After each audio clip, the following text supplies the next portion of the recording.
Romanian couching is going to be next, and I've got the equivalent of 9 threads in my needle. So I've got the 2 crewel wool colours, the greens, and I've got one of each of the green, yellow and brown stranded cottons.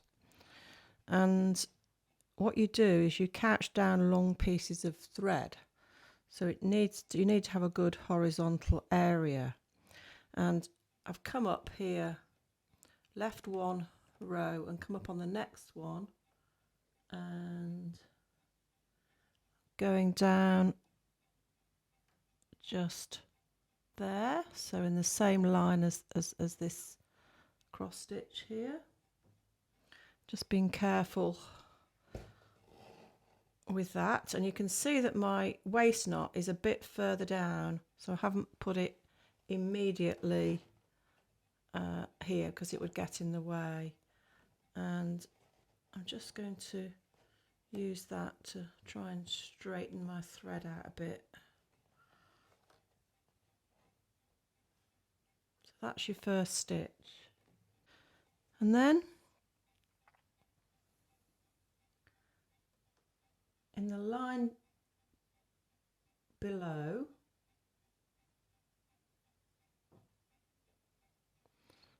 below, you want to count 2, so come up on the second,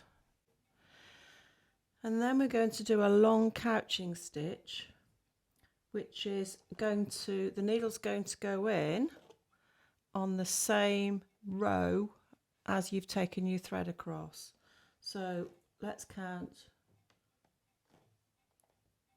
1, 2, 3, 4, 5, 6. So that includes the one immediately above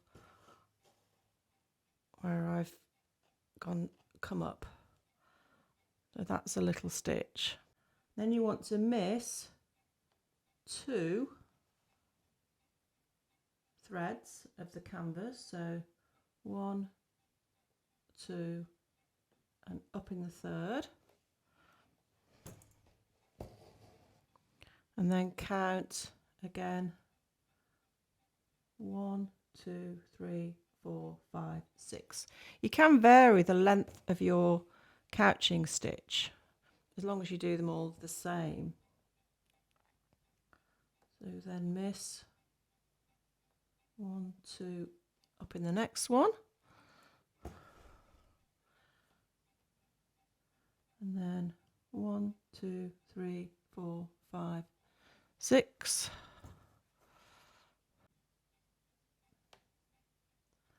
So we're then missing, going over 2 threads. 1, 2, 3, 4, 5, 6.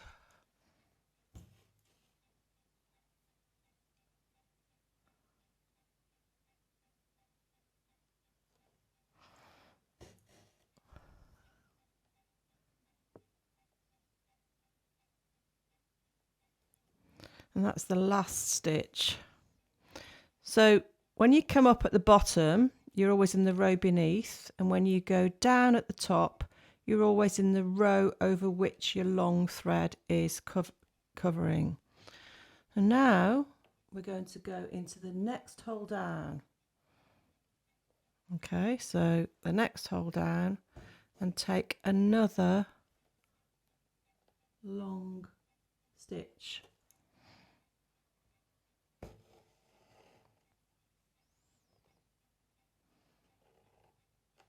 Like that. Now for the next one, we're going to start 1 to the left of the previous row. So we came up here and we're going to come up here this time. And then again, untwist my thread. We're going to count 6. So 1, 2, 3, 4, 5, 6. So now I'm going to come up there.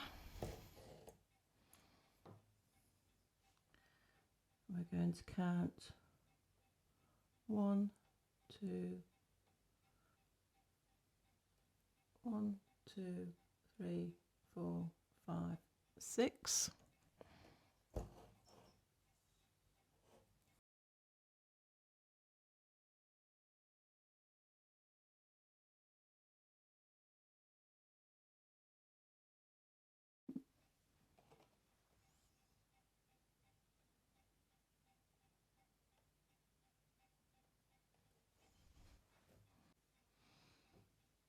Okay, so that's 2 rows done.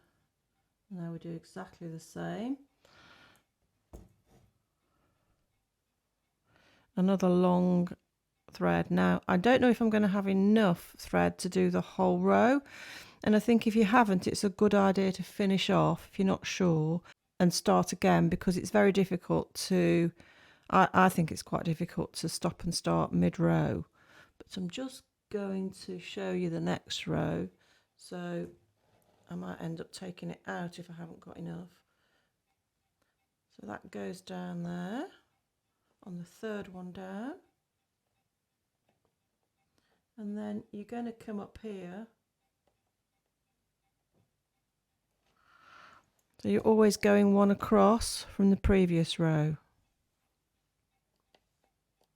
So I'm still counting 6. 1, 2, 3, 4, 5, 6. And then I'm still counting over 2 threads. That's going to come up the other side.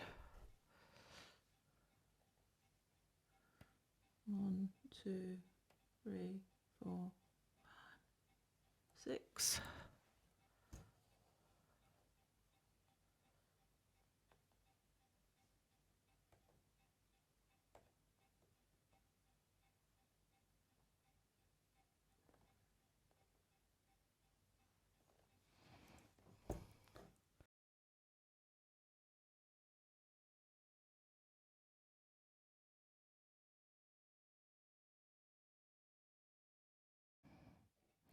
Just about going to have enough thread.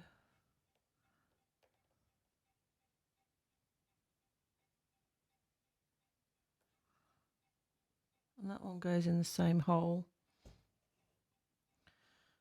Okay, so then you would continue and lay another thread on the 4th row down. This stitch is okay in theory, but it takes quite a bit of practice in terms of where you put your needle. So perhaps have a look at practicing it before you start. So I'm going to do another, well, how many should we do? 1, 2, 3 rows, and then I'll come back and show you. I might change the silks in here, but I'm not going to change the crewel wools. With Romanian couching, if you're left-handed, I would simply start in the other direction. So stitch your long stitch from right to left across the shape, and then you count 2,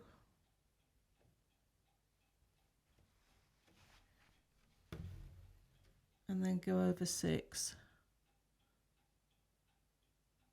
I'm not sure I counted that right, but so you're just literally doing it in the other direction. So you now leave 2 and then go that way over 6. I haven't counted those, but so your crosses will go in the other direction. It's as simple as that. I've actually now got 7 rows in all, and I'm finishing in line with this stitch here. And I added 2 strands of yellow in the second bit and took away the pale green.